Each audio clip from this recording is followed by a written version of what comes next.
Hi friends, ఈరోజు మేము ఉజ్జయినికి బయలుదేరామండి. ముందుగా క్యాబ్ బుక్ చేసేసుకున్నాము. హైదరాబాద్ నుంచి మాకు ట్రైన్ ఉంది. హైదరాబాద్లో ట్రాఫిక్ ఎలా ఉంటుందో తెలుసు కదండి, అందుకనే మేము ఒక అరగంట ముందు అక్కడ ఉండేటట్టు బయలుదేరాము. క్యాబ్ దిగంగానే వెంటనే రైల్వే స్టేషన్లోకి వెళ్ళిపోయాము. మా ట్రైన్ అయితే ఇంకా రాలేదు, వేరే ట్రైన్ ఉంది, దానికోసం వెయిట్ చేస్తున్నాము.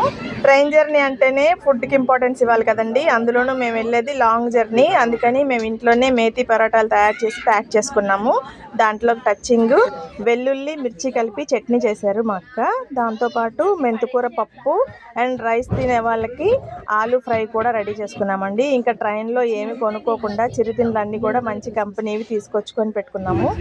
మొత్తం 6 మెంబర్స్ వెళ్తున్నామండి. ఎవరెవరికి ఏం కావాలో అన్నీ తెప్పించుకొని ఈ సంచి నిండా తయారు చేసుకున్నామండి పప్పులు. ఇంకా మా ట్రైన్ రాగానే మేమందరం ట్రైన్లోకి వెళ్ళిపోయి మా సీట్లు చూసుకొని సెటిల్ అయిపోయాము. ఫుడ్ తినేసి చాలాసేపు కబుర్లు చెప్పుకుంటూ కూర్చున్నామండి. రేపు మేము ఈవినింగ్ 5 o'clock వరకు ఇదే ట్రైన్లో జర్నీ చేయాలి. ఎన్ని రోజులు జర్నీ అయినా నాకు ట్రైన్ జర్నీ అంటే చాలా ఇష్టం. మరో వీడియోతో మళ్ళీ కలుద్దాం. బాయ్.